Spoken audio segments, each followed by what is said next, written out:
बहुत पुराने समय की बात है। रेगिस्तान और पहाड़ों से घिरा एक महान राज्य था जिसका नाम था सूर्यगढ़। इस राज्य के राजा वीरेंद्र सिंह अपनी न्यायप्रियता और साहस के लिए दूर दूर तक प्रसिद्ध थे। उनके शासन में न कोई भूखा सोता था, न कोई अन्याय का शिकार होता था। महल ऊंचे ऊंचे पत्थरों से बना था और उसके चारों ओर सुरम्य बगीचे और फव्वारे थे। लेकिन इस वैभव और शांति के बीच राजा के हृदय में एक चिंता हमेशा बनी रहती थी, उनके इकलौते पुत्र राजकुमार आदित्य की। राजकुमार आदित्य साहसी, बुद्धिमान और बलशाली था। घुड़सवारी, तलवारबाजी, शास्त्र और विद्या सब में निपुण। लेकिन उसके स्वभाव में एक खामी थी। वह जो ठान लेता उसे पूरा करके ही दम लेता। बचपन से ही उसके हठ ने राजमहल के हर व्यक्ति को परेशान किया था। यदि उसे कोई खिलौना चाहिए होता तो वह उसी क्षण चाहिए होता, चाहे पूरी दुनिया उलट क्यों न जाए। अगर उसे किसी खास व्यंजन की इच्छा होती तो रसोइयों को उसी वक्त बनाना पड़ता, चाहे रात का समय क्यों ना हो। धीरे धीरे यह जिद उसका सबसे बड़ा गुण भी बन गई और सबसे बड़ी कमजोरी भी। एक दिन राजकुमार शिकार पर निकला। सूरज आकाश में आग बरसा रहा था और रेत की तपिश से घोड़ा भी थक चुका था। राजकुमार के गले में प्यास की आग लगी हुई थी। दूर उसे एक तालाब दिखाई दिया जिसके चारों ओर नीम और पीपल के पेड़ खड़े थे। तालाब के किनारे एक युवती बैठी थी। उसके हाथों में मिट्टी की मटकी थी और वह पानी भर रही थी। राजकुमार की दृष्टि उस पर ठहर गई। उसने जीवन में ऐसी सुंदरता कभी नहीं देखी थी। उसका चेहरा किसी देवी की तरह दमक रहा था। काले घने बाल उसकी पीठ पर झूल रहे थे और उसकी आंखों में एक अजीब सी चमक थी। उसने साधारण गांव की पोशाक पहनी हुई थी, लेकिन उसकी सादगी में भी एक दिव्यता झलक रही थी। राजकुमार घोड़े से उतरा और धीरे धीरे उसकी ओर बढ़ा। सुंदरी, उसने नम्र स्वर में कहा, क्या मुझे थोड़ा पानी पिला दोगी? मेरी प्यास जानलेवा हो रही है। लड़की ने उसकी ओर देखा। उसकी आंखों में शरारत और रहस्य की हल्की छाया थी। उसने मुस्कुराकर मटकी आगे बढ़ा दी। राजकुमार ने जैसे ही पानी पिया, उसके भीतर एक अजीब सी हलचल मच गई। ऐसा लगा जैसे उसकी आत्मा उस युवती की आंखों में कैद हो गई हो। राजकुमार ने कुछ कहने की कोशिश की, लेकिन लड़की ने तुरंत घूंघट खींचा और तेजी से वहां से चली गई। राजकुमार उसे जाते हुए देखता रह गया, जैसे किसी ने उसकी सांसें छीन ली हो। महल लौटने के बाद भी उसका मन वहीं अटका रहा। दिन रात वह उसी चेहरे को याद करता रहा। नींद गायब हो गई, भोजन बेस्वाद हो गया। अंततः उसने सैनिकों को भेजा और उस युवती के बारे में जानकारी जुटवाई। पता चला कि वह पास के गांव में रहने वाले एक गरीब चरवाहे की बेटी है। उसका नाम कविता है। यह सुनते ही राजकुमार का मन और उचट गया। उसने ठान लिया, मैं उसी से विवाह करूंगा, चाहे जो हो जाए। राजा और रानी ने लाख समझाया, बेटा, तू एक गरीब चरवाहे की बेटी से विवाह करेगा? राज परिवार की मर्यादा क्या होगी? प्रजा क्या कहेगी? तुझे योग्य राजकुमारी मिल सकती है जो पड़ोसी राज्यों से संबंध मजबूत करेगी, लेकिन तू अपनी जिद के कारण गलत निर्णय मत ले। लेकिन आदित्य ने भोजन पानी छोड़ दिया। उसका चेहरा पीला पड़ गया, आंखों में काली घेरे उतर आए। महल में हाहाकार मच गया। अंततः राजा को हार माननी पड़ी।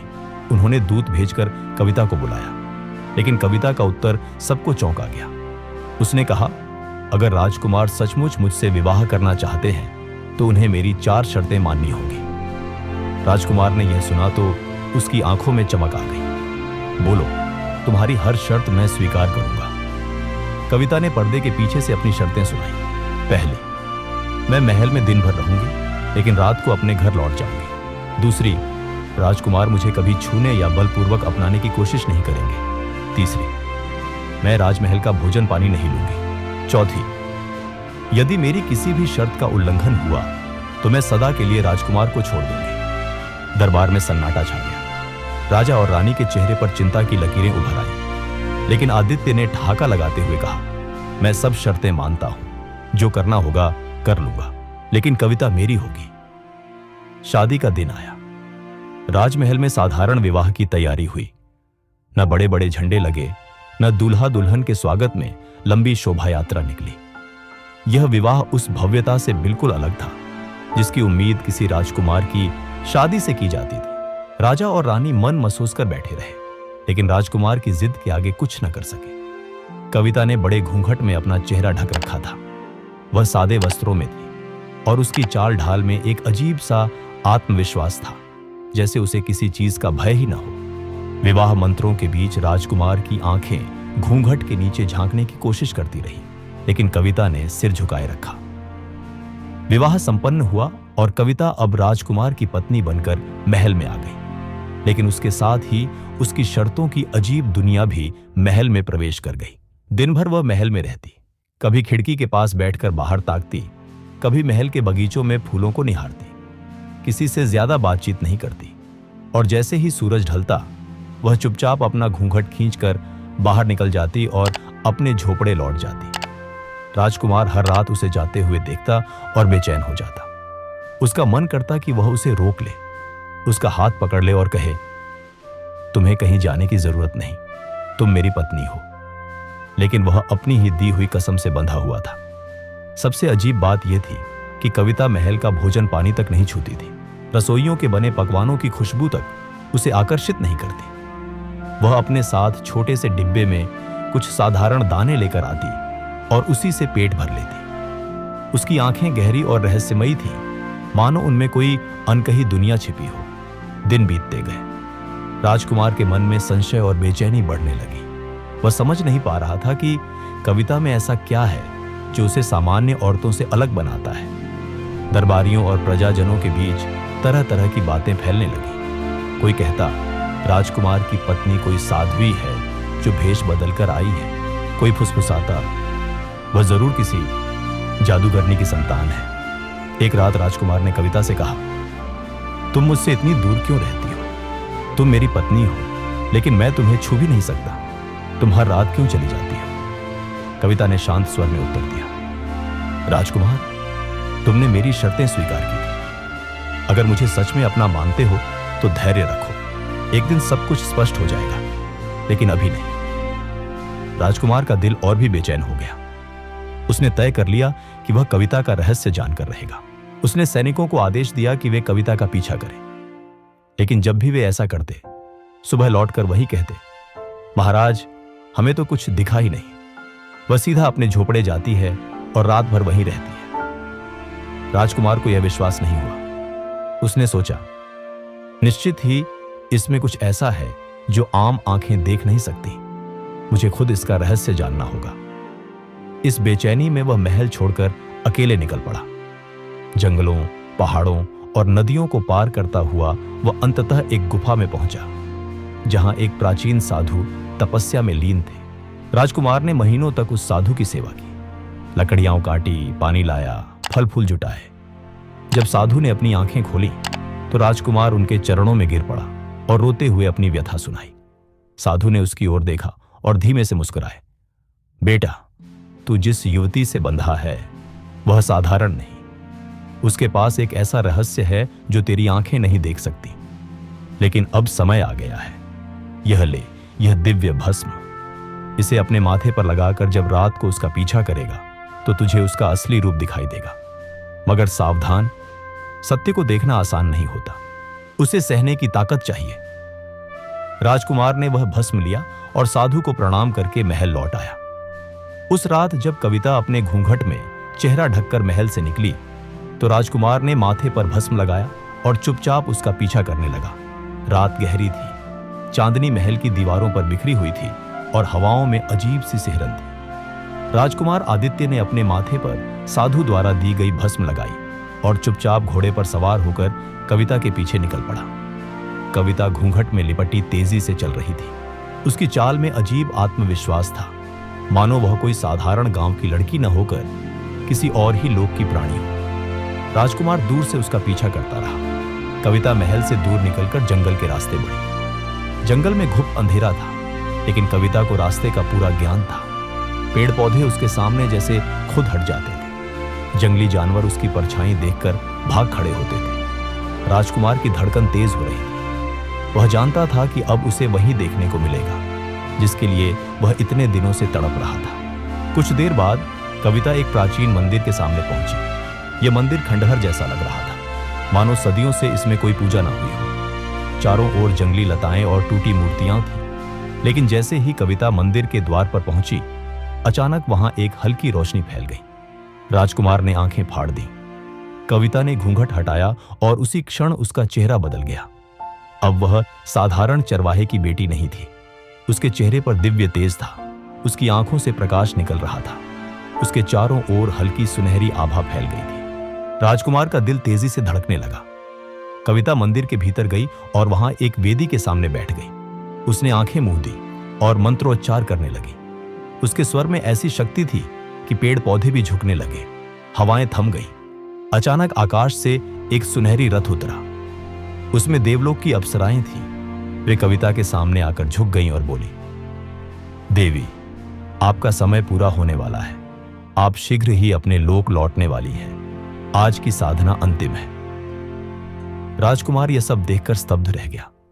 कविता ने वेदी पर दीप जलाए और अप्सराओं से बोली, अभी एक रात बाकी है। जब सूरज की पहली किरण इस मंदिर पर पड़ेगी तब मैं अपने वास्तविक लोक लौट जाऊंगी। लेकिन मेरा मन भारी है क्योंकि मैं यहां एक बंधन में बंध चुकी हूं। अप्सराओं ने पूछा, बंधी हुई किससे देवी?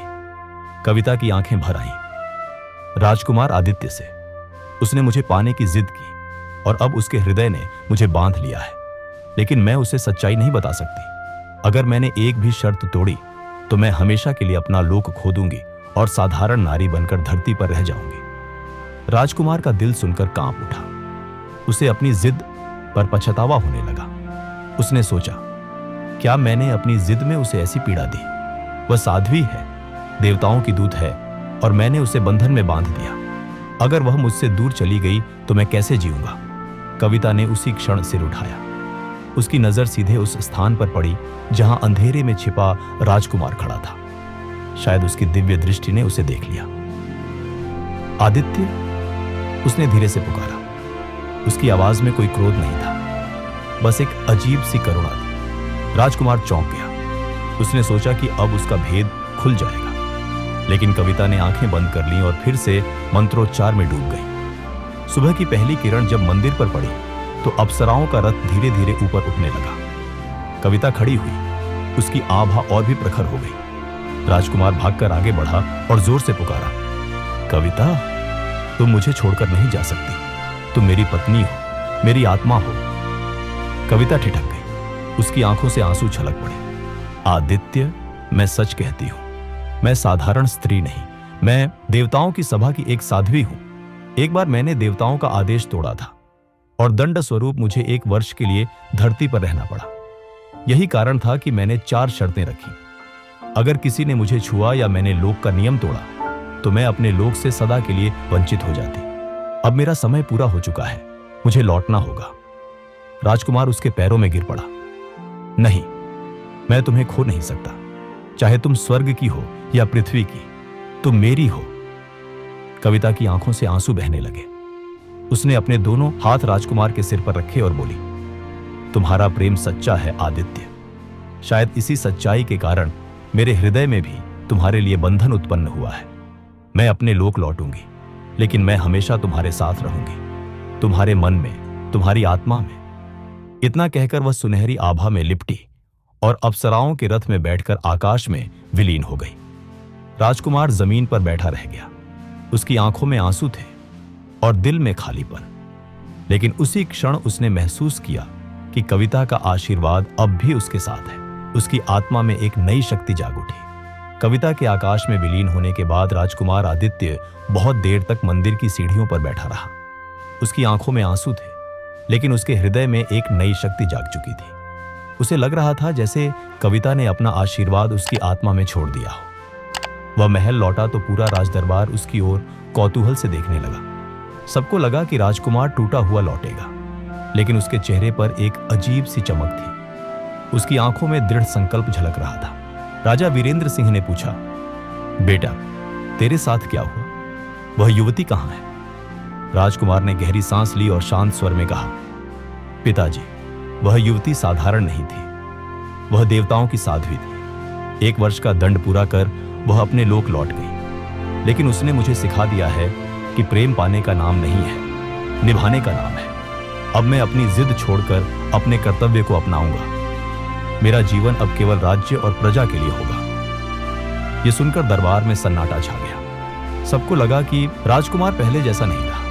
उसकी आंखों में अब बचपने की जिद नहीं, बल्कि एक राजा का धैर्य और परिपक्वता थी। दिन बीतते गए। राजकुमार आदित्य अब राजकाज में पिता की मदद करने लगा। वह सुबह से शाम तक दरबार में बैठता, प्रजाजन की समस्याएं सुनता और न्याय करता। उसकी आवाज में दृढ़ता थी और उसके निर्णयों में कविता की याद से उपजी करुणा। धीरे धीरे प्रजा उसे दयालु राजकुमार कहने लगी। पड़ोसी राज्य उसके साहस और विवेक की मिसाल देने लगे। लेकिन हर रात जब वह महल की छत पर अकेला बैठता तो आकाश की ओर देखता। उसे लगता जैसे चांदनी में कविता की परछाई झलक रही है। कभी हवा में फूलों की खुशबू आती तो उसे कविता की मुस्कान याद आती। कभी कोई पक्षी गाता तो लगता जैसे कविता उसके कानों में फुसफुसा रही हो, मैं यही हूं आदित्य, हमेशा यही। एक रात जब पूरा महल सो रहा था, आदित्य छत पर ध्यान मग्न बैठा था। अचानक उसे हल्की रोशनी महसूस हुई। उसने आंखें खोलीं और देखा, उसके सामने वही दिव्य आभा खड़ी थी। कविता की मुस्कान उसके सामने चमक रही थी। कविता, उसने भर्राई आवाज में कहा। कविता बोली, मैं तुम्हें छोड़कर गई थी, लेकिन वादा किया था कि हमेशा तुम्हारे साथ रहूंगी। मैं शरीर से नहीं, आत्मा से तुम्हारे साथ हूं। जब भी तुम न्याय करोगे, जब भी तुम प्रजा की रक्षा करोगे, मैं तुम्हारे हृदय में रहूंगी। याद रखना, प्रेम कभी खत्म नहीं होता। वह रूप बदल सकता है, लेकिन उसकी आत्मा अमर होती है। इतना कहकर रोशनी धीरे धीरे विलीन हो गई। उस दिन के बाद राजकुमार आदित्य ने कभी पीछे मुड़कर नहीं देखा। उसने राज्य को समृद्ध और शक्तिशाली बना दिया। उसकी दयालुता और न्यायप्रियता की चर्चा दूर दूर तक फैल गई।